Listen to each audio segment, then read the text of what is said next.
Our last speaker, and I am not going to cut him off in mid-sentence, is Paul Roberts, a grape farmer and winemaker who owns with his wife Nadine Deep Creek Cellars Winery near Friendsville.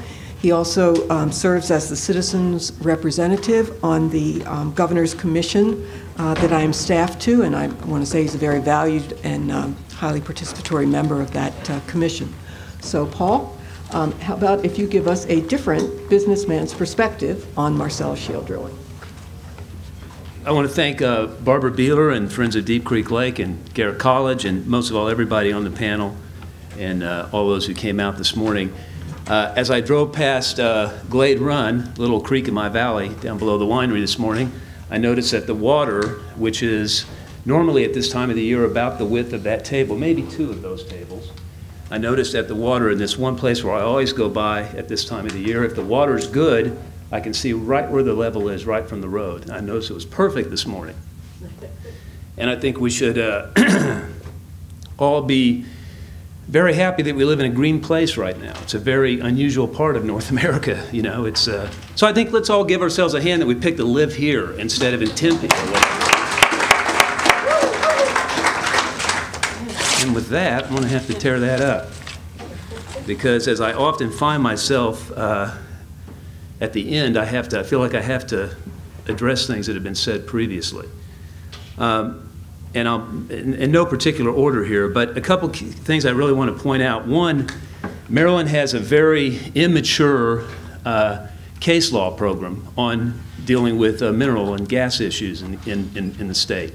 I believe there are 5 or 6 only appellate court decisions in modern history. So zoning, local zoning, appears to protect the DCL watershed, or the area that Barbara described.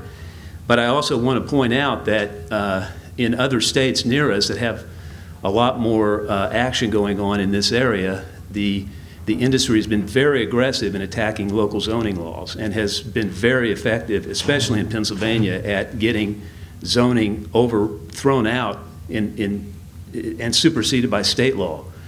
So just because you live in the DCL watershed or in that area that you're described, or any of the other areas, and you think you're safe, it's not necessarily the case. We've got a long ways to go here. There's been the description that was given of the basic technology involving the pouring of concrete deep into the ground. I don't know about anybody else, but I've seen the concrete around my house. It tends to crack over time. And there was a very important study done in the 1990s by probably the preeminent drilling company in the world, Schlumberger, found that in these deep wells, 20% of the casings leak in 8 years, 60% leak in 20 years. And I'll point out that the casing failure rate documented by the Department of Environmental Protection in Pennsylvania right now, after about roughly 8 years of drilling, is about 6.5%. Now, not every casing failure obviously leads to an environmental calamity, but the fact is, this is a technology that requires a lot of maintenance, and to think that the industry is going to be willing to pay up front to pay for all of this stuff over the life of the well, step up. Show me the one industry that has taken that responsibility in advance. I just don't see it happening in this case. Greenhouse gas emissions. It's true that the burning of natural gas at the tip of the ignition tip is about half the greenhouse gas emissions and carbon emissions of coal, or a little bit not quite as bad with oil, but it's still a carbon fuel. And the problem with this industry has been not so much the burning of emissions, but the fugitive gas emissions that are occurring around the drilling sites. This has been very widely estimated. There's a great range of estimates, but that is a very important part of the overall life cycle picture. In very important studies done in Cornell in the last 2 years talking about this life cycle analysis, comparing it to coal, finding in fact very little difference over the period of the well's time in the ground between the total life cycle emissions of greenhouse gas and carbon compared to coal. Now, the difference is that methane is a very, very toxic gas to to our biosphere. It's much more difficult to get rid of in the short term. It lasts a brief time compared to carbon, but unfortunately, we're talking about a climate emergency right now. I think well, I guess only half of Americans believe that, but I actually certainly do believe that.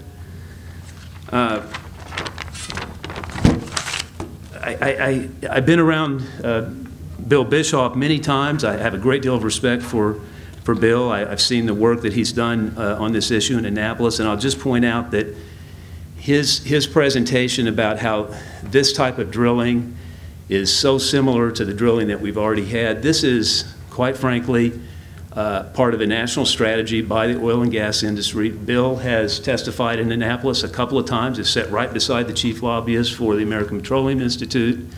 And this is part of their plan, is to try to make everybody think that this type of drilling is just like Grandpa's drilling, and there's nothing to be afraid of. And it is just completely so far from the truth, I have to say. The USGS estimates that Smiley spoke about, that's based on work that was done last October, all right? The most recent authoritative estimate of the gas, done last October. He is referencing studies that were done in years before that, primarily, and he mentioned specifically one on the MDE website. Those figures came from, guess what? The energy companies, from Samson Engineering. Those are many years old, and the Chamber's white paper, which you've probably seen, and maybe some of you even saw my response to that in the local paper, overestimated those revenues by approximately 90%. Now, if you 90%, yes, 4.5 million, I believe, and 47 million, Allegheny and Garrett County, based on this old estimate. Now, it's never been explained why they chose to use that old estimate when the paper came out in January. The figures were available in October from the USGS. It's never been explained why they chose that. I don't believe this is a matter of choosing between the tourism and the natural beauty that we all like here and economic development. It's not that simple. It's not, and if you set up that choice, then obviously you paint everybody who believes in the former into the corner of being a radical environmentalist, which is really just one step away from Al-Qaeda, as far as I can see right now. It reminds me of the way people describe communists in the 1950s. It's not that different. And the kind of development that we all would like to have, which is a sustainable development. It's just not clear to me that we can have the kind of, it's never been explained by the county government or the Chamber of Commerce, how we can have the kind of tourism sector that we have in this county with all of the amenities that we know are obvious to us all, and have an industrial scale development of this size. It's just never been explained. And I'll say, there is not another county in Appalachia that has rural real estate values that even come close to the ones we have in Garrett County. Show me the county in Pennsylvania with $3.5 million houses sitting on a lake in the middle of nowhere. It does not exist. The counties where in Pennsylvania where these kinds of economic impacts are happening are primarily towns that have had a destroyed tax base for a couple of decades. These are worn out coal towns by and large that do not have the kind of rural real estate values that we do in Garrett County. So it's a very different comparison. As Paul said, it's very hard to find those studies. I don't think those studies have been done, and you know, there's a desperate need for sure. Smokey did a great job talking about volunteer monitoring, and no one has been more important in that issue than Smokey Stanton, and I think he deserves a great deal of pats on the back from us all for that. I will say yes, thank you very much.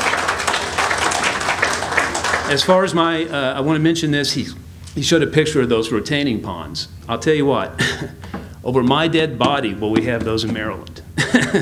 We're going to have a closed-loop system that is a BMP, that is a completely, that's like something that, you know, you would see in Malaysia or whatever. We're not going to have that in Maryland. If we have drilling at all, the drilling fluids are going to come out of the well and go into a truck and be taken away. They're not going to be piled up on the ground in a hole that leak.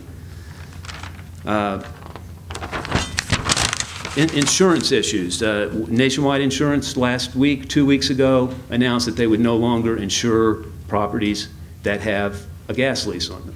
I don't know if anywhere of you are Nationwide have Nationwide Insurance, but expect a note in the mail from them in the coming 6 months. I think that's, I want to get to people's questions, and so I think that's about all I want to say here. Yes, it is. I guess the last thing I want to say is to pick up on something that Paul said, that you know, it's so important. You sometimes don't recognize value until you don't have it anymore, and I'm hoping that we don't make the choice of not recognizing the wealth before we don't have it anymore. I think we have a great deal of wealth in this county, and I really hope that we can all have a level head about this. I think it's been a very valuable morning here today, and this is, Barbara deserves an awful lot of credit for doing this, and this is a discussion we just need to keep on having, so thank you.